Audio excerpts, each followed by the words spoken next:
Hey everyone, it's So What and More Creations. And yes, I have a friend who just contacted me about a specific bonnet design that I make. And it is this design right here, where it has a nice flat headband in the front. And I put a little extra trim on it just because I thought it looked good. This is not the one that she saw. She saw the flip side.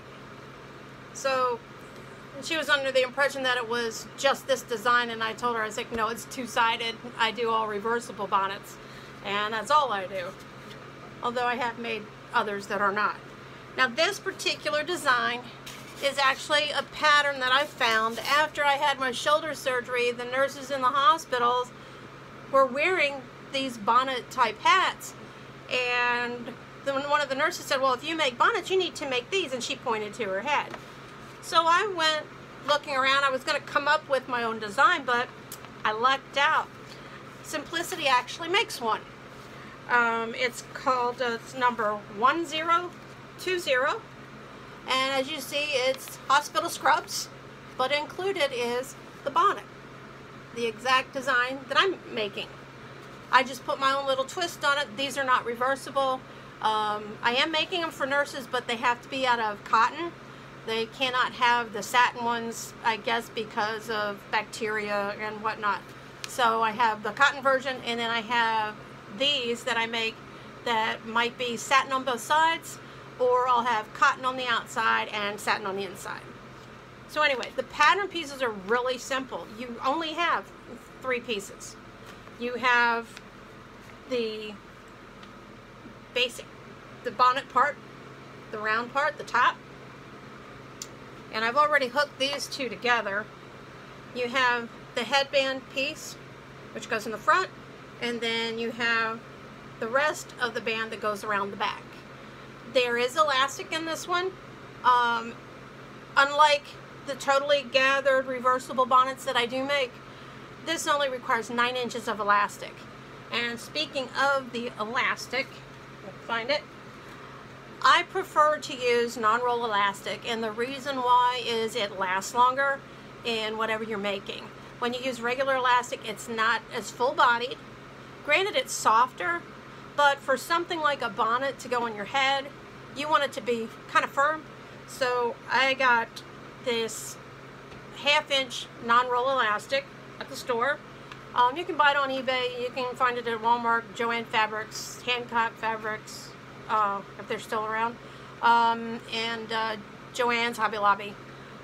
So that's what I prefer, because I like for my products to last a long time, and they don't fold up, and you don't end up with, when your regular elastic starts to deteriorate, what happens is it gets so soft that there's no more stretch left, and you want to have as much stretch left in your bonnets and anything else you put elastic in as much as possible. So I'm in crunch time today. I finally was able to find the fabric that I need for my sports Glamorous, and this is a Falcon's fabric. This is a cotton blend, and I have the black satin on the other side.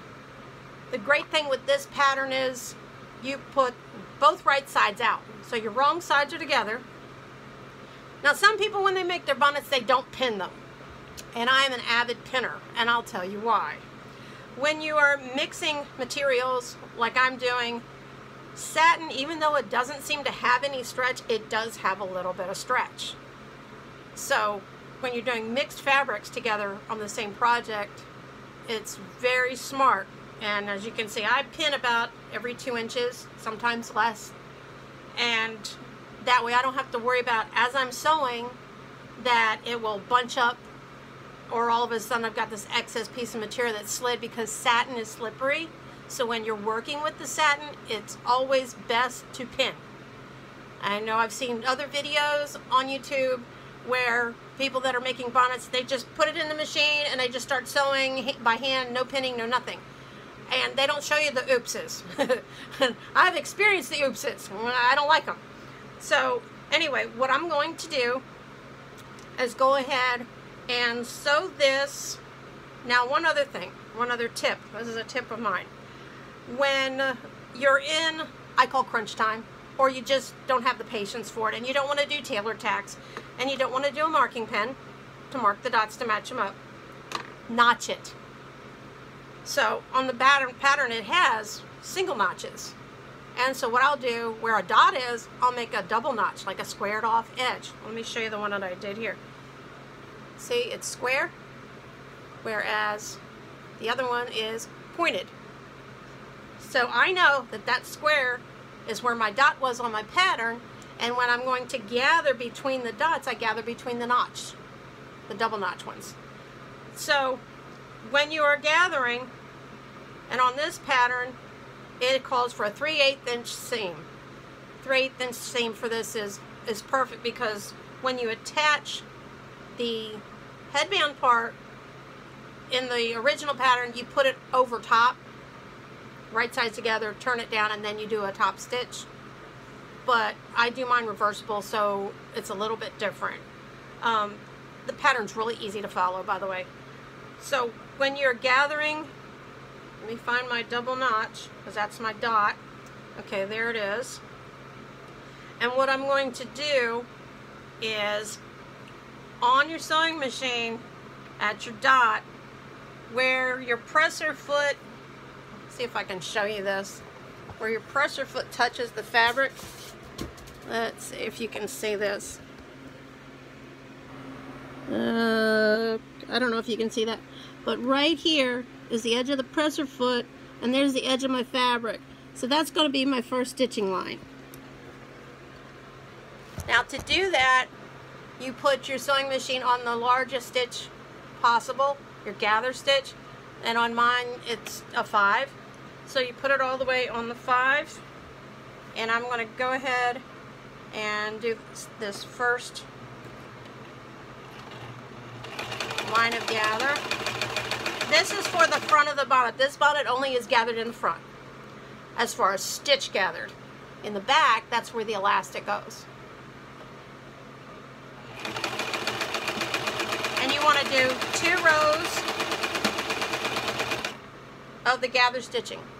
2 rows. Reason is, what happens is, when you pull both those rows of stitching up, it makes it nice and neat and flat but gather, instead of being all puckered. So, okay, there it is. And around.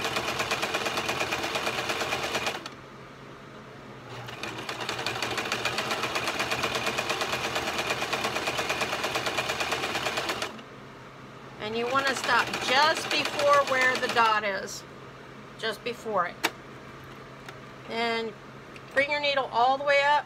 Give yourself about 4 inches of excess thread at the end to avoid your stitches when you start to gather it by hand, by pulling on these. You want to tie a knot in the end of it, and that way they don't pull out. I've done this before when I was younger, started gathering, forgot to tie the ends off, and the whole thing went out and I had to do it over again, and that's no fun. So I'm going back to the ends and tying them off by hand, and then I'm going to do the second row. Now the second row, same thing, just put where, now in this case, the second row is, you put your needle down in, and you want to have a good leader of, 4 inches of thread from where you cut it off from the first row. And now the stitch line that you just did is at the edge of your presser foot. So you put your stitching from what that you just did at the edge of your presser foot, and you just follow it. That's your guideline, and you just follow it around again to where you stop from the first row. Yeah.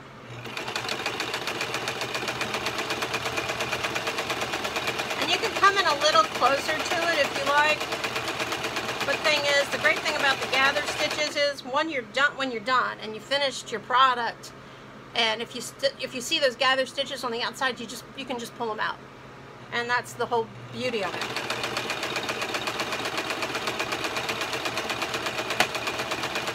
So almost there.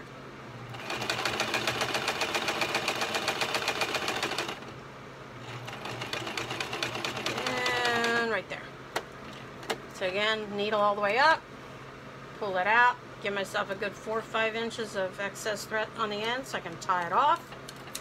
Come on, get out of there. I think I picked up the wrong scissors. There we go. Tie that off.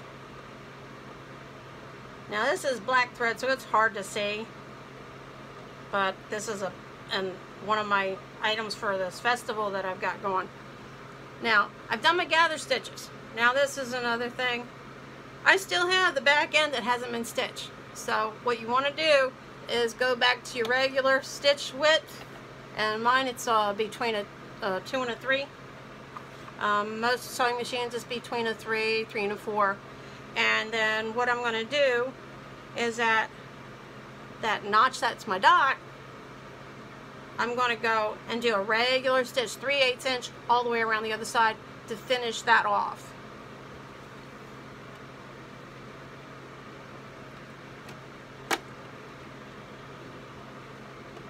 Always back stitch a few stitches because that keeps it the right tension. And just go around.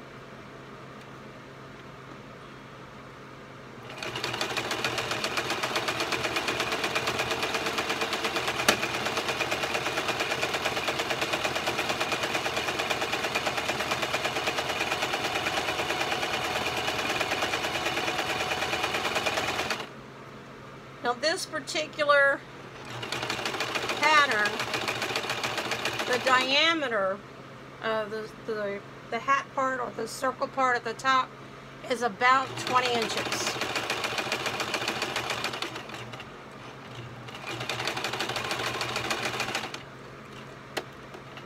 And that makes, I call it a regular kind of average size.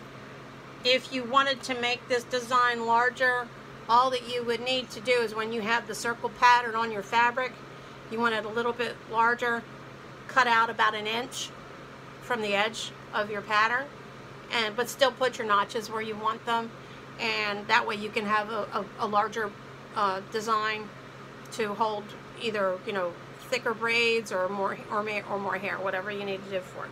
So I've done all my pre-stitching on this. I'm going to pull these pins out, and then I'll take you to the next step.